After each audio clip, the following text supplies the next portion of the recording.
Hi guys, and welcome to a part 2 of my physical book haul. I didn't think I'd be doing a part 2, but yeah, I definitely am. You can't see all of them, but there's a few. So let's go ahead and delve into this. I'm trying to think. I'm just gonna go from top to bottom. Okay, so I mean, who's surprised? I got more Fear Street books. I have like 4, maybe 5 at the most more to get in the original Fear Street series by R.L. Stine. They're all standalones, unless you have like the cheerleader, like First Evil, Second Evil. That's obviously a series within the series. They follow different characters, but they're all in the same world. All Shady Side High, Fear Street, you know, things like that. So this is another one, and this one is called Killer's Kiss by R.L. Stine. So sweet, tender, and vicious. This one says, Delia and Karina are always competing, from getting the best grades to being the most popular to dating the cutest guys. They always fight for the top spot. This year, they both want Vincent, the hottest guy at Shadyside High. Karina's determined to get Vince. She'll do whatever it takes, and if she can't have him, she'll make sure no one else can either, including Delia. Could be Delilah, but I think it's Delia. Anyway, okay, another Fear Street is All Night Party. And this one says, it's Cindy's birthday, and her friends are throwing her a surprise party on Fear Island. It's a private party. No parents, no cops. In fact, no one around for miles, except there's a madman loose on the island, a murderer who quietly crashes the party, and he wants to dance with the birthday girl. So, there's that one. Yeah, okay. Moving on, I have The Rich Girl. As you can see, there is a size difference. Standard paperback. Mass market either was not available or was ridiculously expensive. So anyway, so The Rich Girl, either that or I ordered what I thought was the mass market and it came as a standard. Doesn't matter. The internal contents are the same, or the guts of the book are the same. So, whom can you trust? Emma Naylor and her best friend Sydney Shue always share their secrets, and now they have a big one. They found a duffel bag stuffed with money. They swore never to tell anyone, but Sydney broke her promise. She told her boyfriend Jason about the money. Now Emma is terrified. She doesn't trust Jason, and she thinks he would do anything to get the money for himself, even kill. So, The Rich Girl.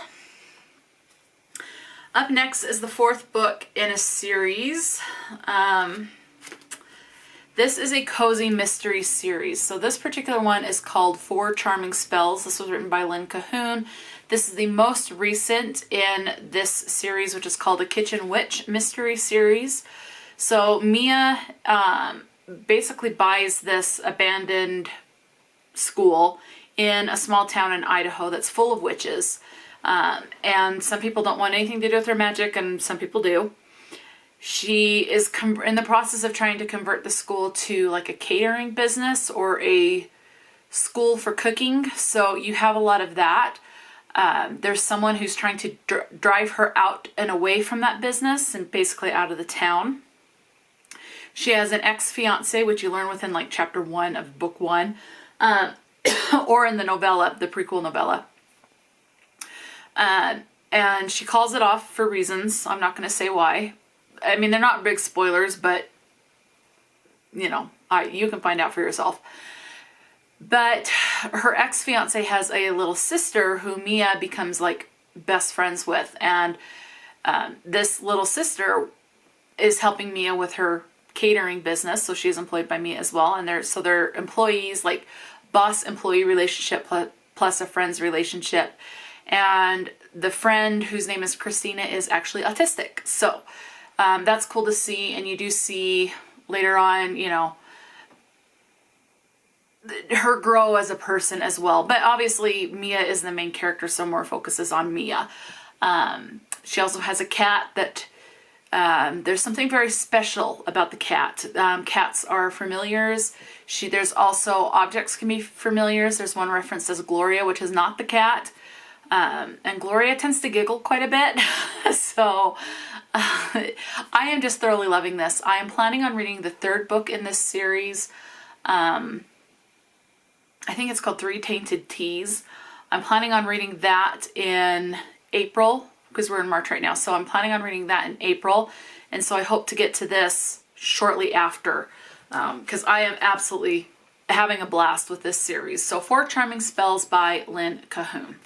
Okay, next up I have a romance. Now I've read 3 books by this author, and I want to collect all of this author's work. I love the writing. One was an arc, but there was no spice or steam in it. I mean, it kind of alluded to it, but there was no, from what I recall, it's been a bit since I've read it. And I have a physical copy of it up on my bookcase. So I do hope to reread it, because obviously as an arc, it's an advanced reader's copy, so it's uncorrected proofs and all of that. So I don't know if maybe spice was added in, or if it's going to be a closed door romance. I don't know, but, or I can't say for sure. But I really enjoyed it. And so I picked up 2 of this author's other works, and there were spice. Now, it's not the spiciest thing I've ever read. And the language wasn't rough. There are some words I hate to read in books, and generally the spicier the book, the rougher the language as far as the sexual language goes. But that was not the case with this author. And this author is Donna Ashcroft. So these, I think they've taken place in Scotland. I think Scottish Highlands, yeah. And I have 2 books here for this author, because I just wanted them as backup. I love the writing. So I got 2 of them, and these are both Christmas themed. This one is called The Christmas Countdown, the perfect cozy feel-good romance.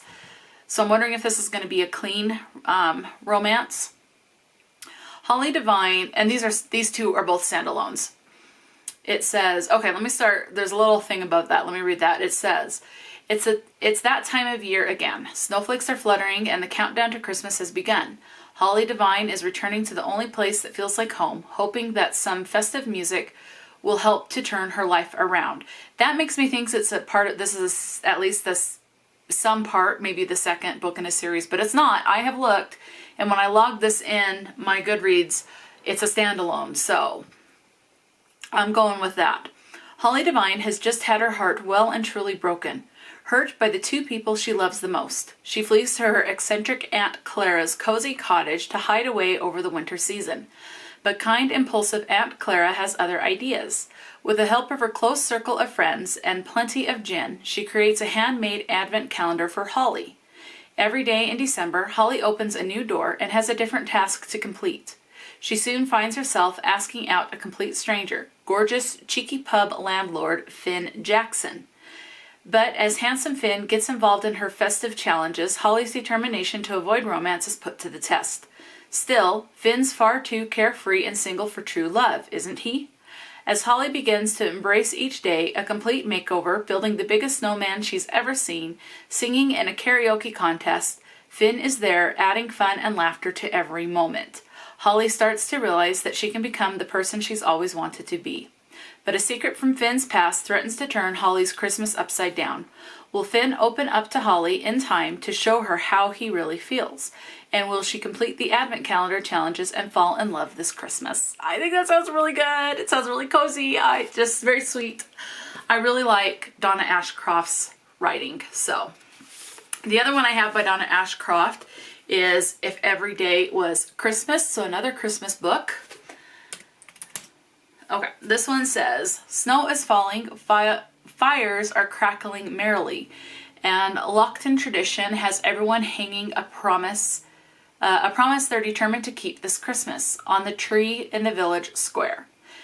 And they're so far, the ones I've read by Donna are small town, and I love the small town. So Meg Scott has promised to make a success of her first solo Christmas. She runs a year-round Christmas shop in the little Scottish village and is a fan of all things mulled, sparkly, and festive. So when her warring family shows up on her doorstep, ready to spread discord and tension, Meg is determined not to let them ruin her favorite time of year. Meanwhile, Christmas-hating Tom Riley Clark has been called to the Highlands to help his old friend, the Applecross Inn. His old friend at the Applecross Inn.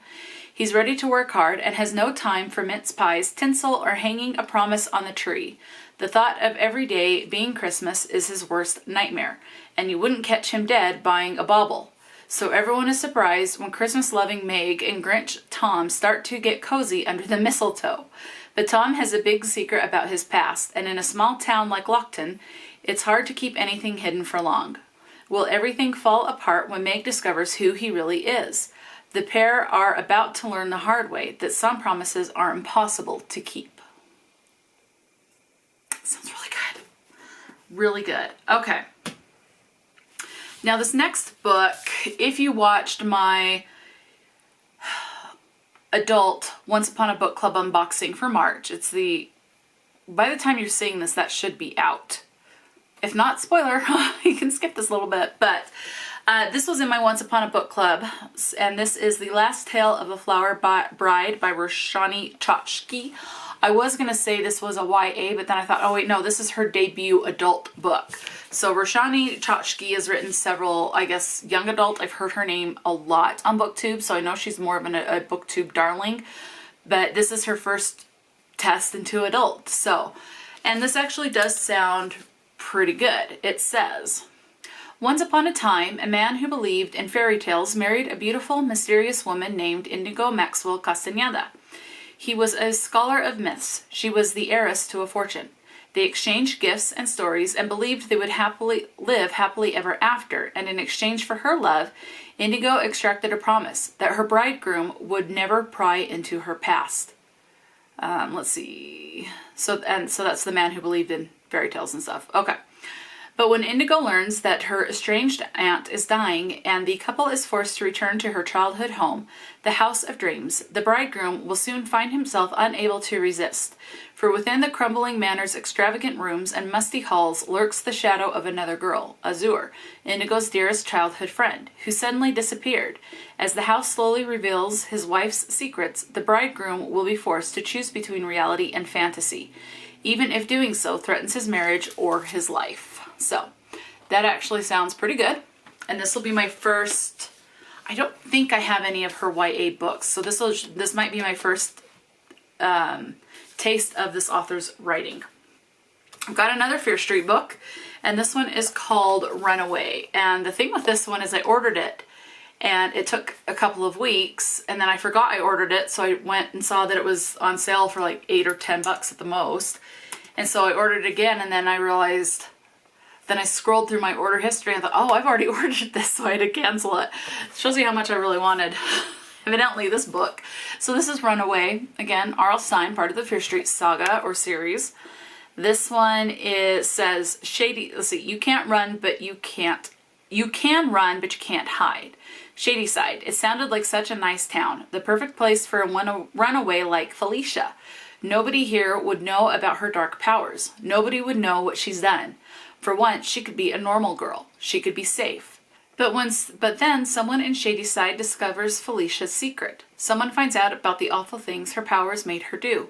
Felicia doesn't want to run away again, but if she stays, she might lose control, and then people would start to die.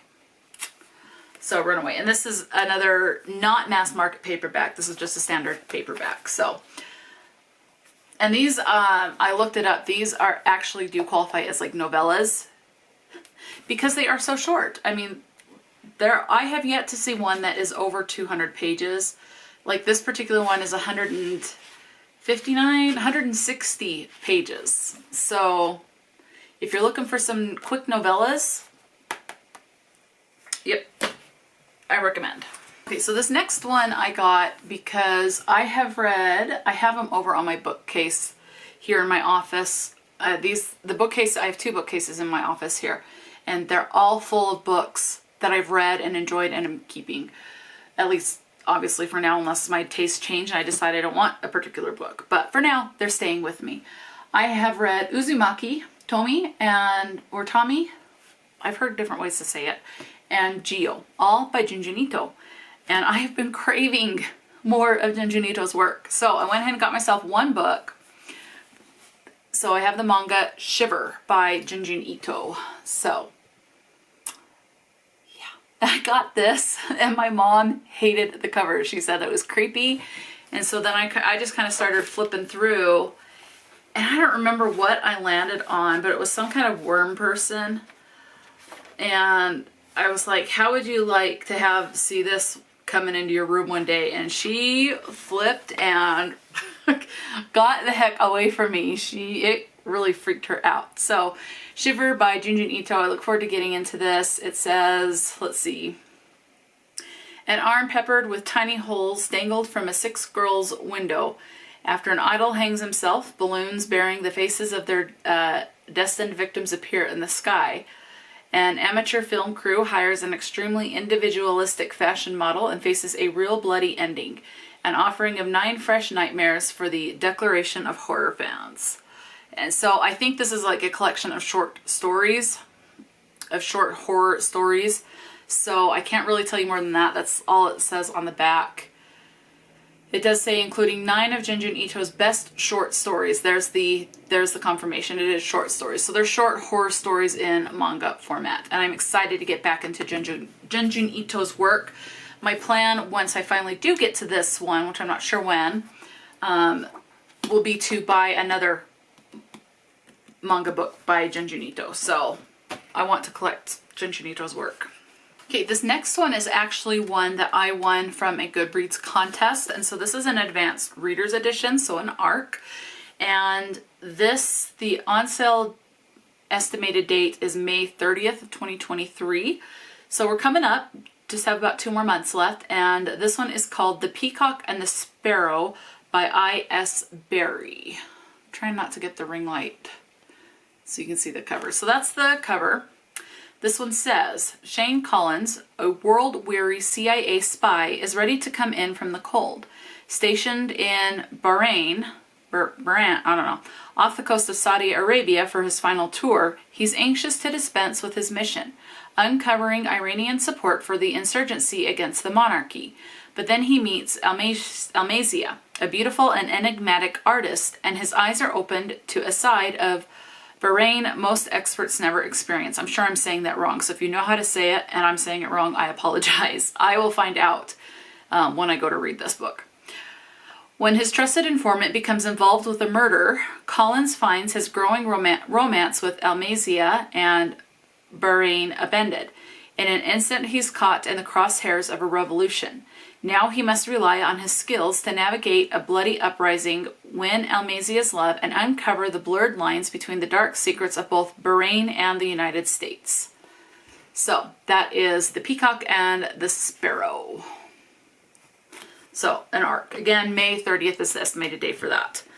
I'm going to do these 3 last because these ones literally just arrived today and I'm not expecting any more books. So, okay, this next one I have, the only thing I can tell you, I saw this, and I'll link her channel in the description box. Her name is Allison, and the channel's name is Allison Pages, and she talks about being autistic. She was diagnosed later in life as well. If you want to know more, definitely check her out. She has an awesome channel. She's really fun to watch.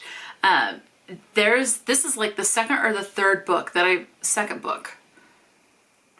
I don't think there's been a third yet, but I imagine there probably will be. But this is the second book I've seen that she has talked about.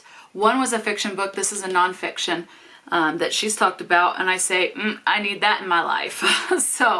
But this particular one, there's a reason why I got it. I've never heard of this, but this is called the Vegan Baking Bible. I am not vegan. I don't plan on being vegan, okay?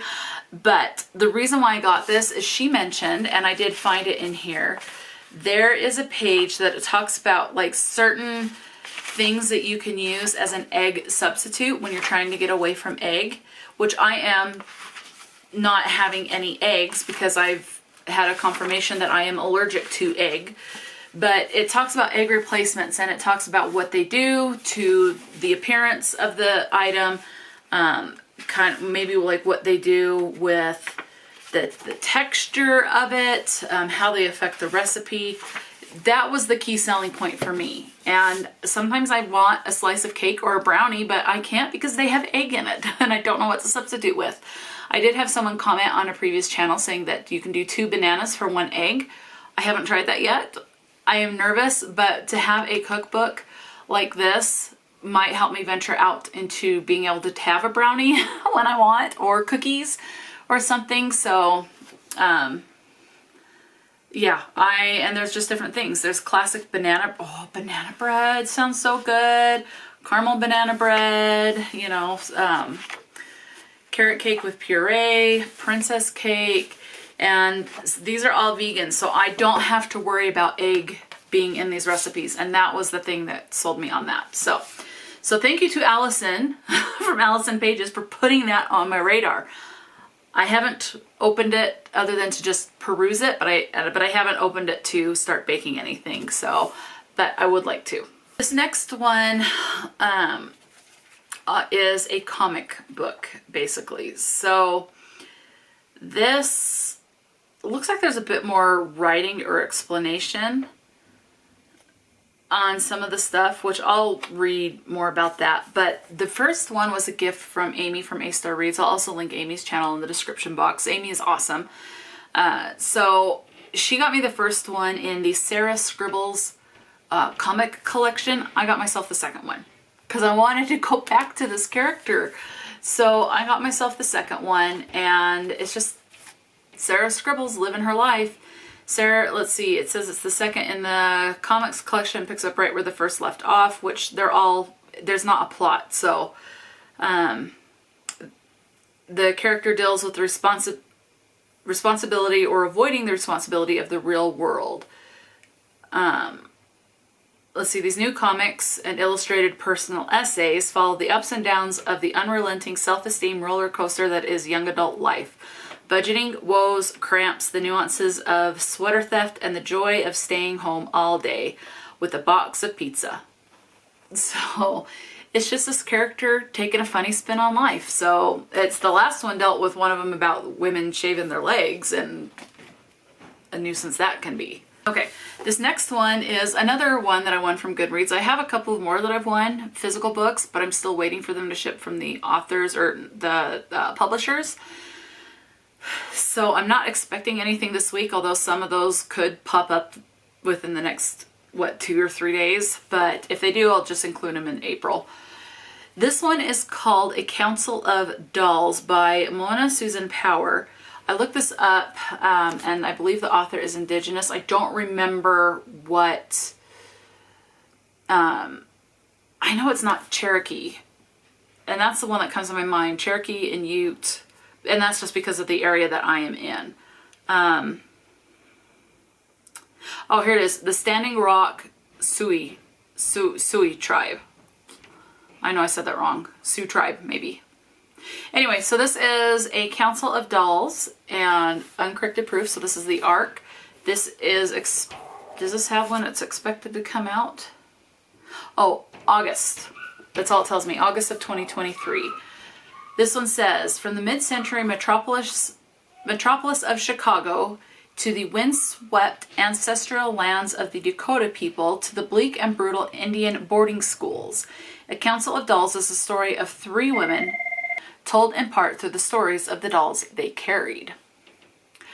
Sissy, born 1961. Sissy's relationship with her beautiful and volatile mother is difficult, even dangerous, but her life is also filled with lovely things, including a new Christmas present, a doll called Ethel. Ethel whispers advice and kindness in Sissy's ear. My mom burned her dinner. And in one especially terrifying moment, maybe even saves Sissy's life. Lillian, born 1925.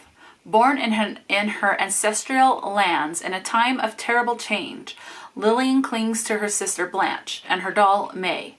When the sisters are forced to attend an Indian school, that's in quotes, Far from their home, Blanche refuses to be cowed by the school's abusive nuns. But when tragedy strikes the sisters, the doll May finds her way to defend the girls. And I've heard of that happening, how in order to civilize the group of Native Americans or Indians, as it's like an Indian boarding school or something, that they forced them, the children into a school to try and civilize them, which is, yeah, I don't think any civilization needed to be done, but I don't know. I can't say for one way or the other. So just hearing some of the stuff I've heard, this is what I'm trying to say, is hearing some of the stuff that I heard that took place to the families, the threats, and the violence is disgusting. That's what's hard for me to say. And I am a descendant of a tribe in like the Kentucky and Oklahoma area. I don't remember the name of it. For years, my grandpa always said Cherokee, so that's always like ground in my head. And it's not Cherokee, but it does start with a C. So I do have Native American ancestry. But so it's like I'm kind of torn. I think the combining of different ways of life and culture would have happened naturally. I don't think it had to be forced, and forced in such a cruel way. Because there are like, and I mean, we have the advancement of medicine that helps save people's lives, but look how long people in the Native American culture lived with just their medicine men and taking advantage of the herbal remedies and stuff like that. Now, I am not very knowledgeable on all this stuff, so very much a grain of salt. This is just the very thinnest of things that I've learned in the schooling that I've had. But I would like to learn more about Native American culture and history. And so I think this is going to be a great place to start. I do have one other character to tell you about in this. But I need to confirm what Native American group I'm a descendant of, because that would be the group I want to start with to learn more of their culture, their history and tales and cooking and stuff. Learn more about my ancestry. So this one, let's see. Okay, so let's go ahead and continue on. I hope that all made sense. Anyway, Cora, born 1888. So we're going back in time. I don't know if this is going to be all from one perspective and then from another, or if it's going to jump around from the three different perspectives. I don't know. But this one is Cora, so born 1888. It says, though she was born into the brutal legacy of the Indian Wars, again, that's in quotes, Cora isn't afraid of the white men who remove her to a school across the country to be civilized. That's what I'm talking about. Is that civilizing them? They didn't need to be civilized. Were there benefits to learning more about white men? Possibly. But I can't say for sure, I mean, there's benefits to learn from everyone's culture, but it should not be forced, is my opinion. It should not be forced upon you. I think it can be more of a beautiful thing for you to learn about other cultures and ways of life. Doesn't mean you have to integrate them into your life, and you do whatever you think is best for your life. But something like that should not be forced. And you think if the ways were reversed and the Native Americans wanted to civilize the white man, how would we feel about that, as a white person? And being forced to learn certain ways. Anyway, it's just, history is full of wonderful things, but it's also full of many dark things. And that's one thing about history I do struggle with, but that I find important to learn the actual true events of history so that you do not repeat the bad stuff. Learn from it, learn how to cope, and don't repeat it. Don't repeat the bad stuff. Anyway, it says, when teachers burn her beloved buckskin and beaded doll. See, that's the bad. You don't want to do that. Winona, her beaded doll, the doll's name is Winona. Cora discovers that the spirit of Winona might not be entirely lost. So I think this is going to be a very good read. And I do want to learn, like I said, more about Native American culture and heritage, and especially about where my ancestors come from. So, but my ancestors are, most of my ancestors are European. But I want to learn more about what I don't see on the news. So,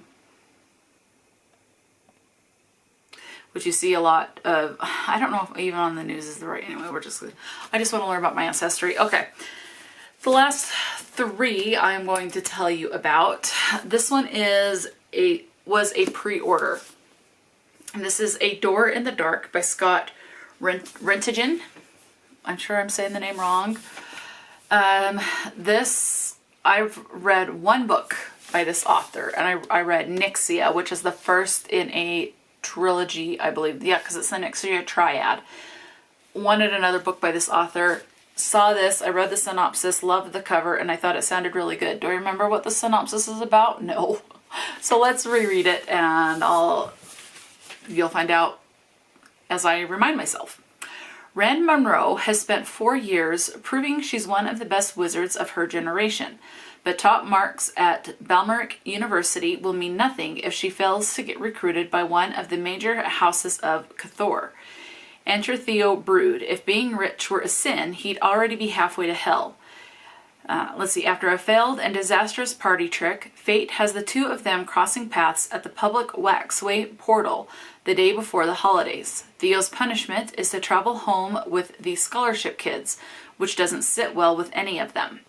A fight breaks out. In the chaos, the portal spell malfunctions. All 6 students are snatched from the safety of the school's campus and set down in the middle of nowhere, and one of them is dead on arrival.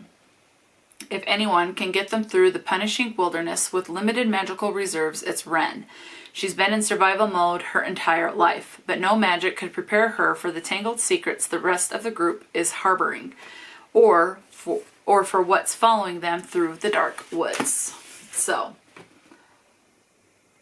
sounds pretty dang good to me. Okay, these last 2 are both by the same author, and that is V.S. Alexander.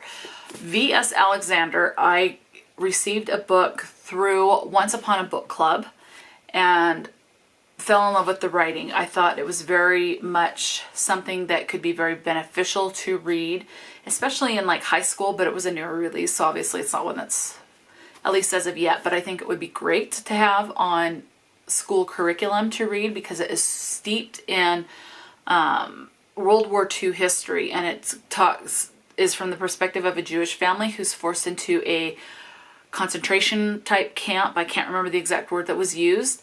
It's also told from the perspective of someone who is not Jewish but sees this happening to someone that she considers her friend who is Jewish, having to go there and what she wants to do to try to help her friends and her friend's family. And she's in an abusive relationship with a man who is very much supportive of Hitler and the Nazi regime. And then you're also following a member of the Jewish family who leaves because she doesn't want to be in her, I think it was like an arranged marriage. But then she joins the resistance to fight against Hitler and the Nazis, and how she tries to infiltrate to be able to save her family and those that she cares about. So you have 3 different POVs, and I thought it was very well done, and it was difficult at times to read, and I think it was an important read. So because of that, I wanted to get more of that author's work. So V.S. Alexander, and these are some of his older works. So this first one that I have is called The Magdalen Girls. And let's see, it says Dublin, 1962. Within the gated grounds of the convent, the Sisters of the Holy Redemption, lies one of the city's Magdalen laundries, one place of refuge. Once places of refuge, the laundries have evolved into grim workhouses. Some inmates are fallen women, unwed mothers, prostitutes, or petty criminals. Most are ordinary girls, whose only sin lies in being too pretty, too independent, or tempting the wrong man. Among them is 16-year-old Tegan Trinan, sent by her family when her beauty provokes a lustful revelation from a young priest. Tegan soon befriends Nora Craven, a new arrival who thought nothing could be worse than living in a squalid tenement flat. Stripped of their freedom and dignity, the girls are given new names and denied contact with the outside world. Sounds kind of like a cult. If you're denied contact with the outside world and given a completely different name, that's giving me cult vibes. The Mother Superior, Sister Anne, who has secrets of her own, inflicts cruel, dehumanizing punishments, but always in the name of love. Finally, Nora and Tegan find an ally in the reclusive Leah, who helps them endure and plot an escape. But as they will discover, the outside world has dangers too, especially for young women with soiled reputations. Sounds pretty good. So, okay. This last one that I have, again, by V.S. Alexander, is called The Taster. So that's the cover. This one says, amid the turbulence of World War II, a young German woman finds a precarious haven closer to the source of danger than she ever imagined. One that will propel her through the extremes of privilege and terror under Hitler's dictatorship. In early 1943, Magda Ritter's parents send her to relatives in Bavaria, hoping to keep her safe from the Allied bombs strafing Berlin. Young German women are expected to do their duty, working for the Reich or marrying to produce strong, healthy children. After an interview with the civil service, Magda is assigned to Berghof, Hitler's mountain retreat. Sorry, I don't know what my voice did there. Only after weeks of training does she learn her assignment. She will be one of several young women tasting the Fuhrer's food, offering herself in sacrifice to keep him from being poisoned. Interesting. I didn't know. Is that an actual thing? I'm gonna Google. I want to see, because I've never heard of that. Let's see.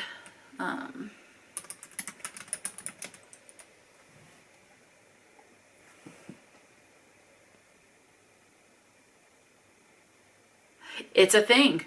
There was a woman named Margaret Wolk. She was among 15 young women in 1942 who were selected to taste German leader Adolf Hitler's food. So that's a real thing. I just learned something new. So food tasters for Hitler were a real thing. Okay, let's go ahead and move on. Perched high in the Bavarian Alps, the Berghof seems worlds away from the realities of battle. Though terrified at first, Magda gradually becomes used to her dangerous occupation, though she knows better than to voice her misgivings about the war. But her love for a conspirator within the SS and her growing awareness of the Reich's atrocities draw Magda into a plot that will test her wits and loyalty in a quest for safety, freedom, and ultimately vengeance. Yeah. I like books about women getting some kind of revenge. Just kind of, I don't know. Yeah, it's just good times. Not really, but entertaining times to read about, even though they're probably very dark and twisted, and I just like reading about that. I like the darker stuff. So anyway, I am really looking forward to reading The Taster over the Magdalen girls from that synopsis. That kind of intrigues me a little bit more, but I really want to get to the Magdalen girls, but even more so with The Taster. But V.S. Alexander does have other historical fiction works out, so when I read those two, then I'll obviously want to get another book or two. So I have them as backup. Sometimes there's just authors that are like that. You like their writing and you want a book on backup until you're caught up with all their backlist, and then you're gonna, then honestly, I'm probably gonna pre-order any books they come out with in the future. So that's how much I like the writing for Donna Ashcroft and V.S. Alexander. So that's where we're at. So let me know if you've read any of these books, and who is your favorite author? I'm just curious. So yeah, just let me know. Talk to me in the comments section below. And until next time, stay true to yourself and enjoy a good book. And I'll talk to you later.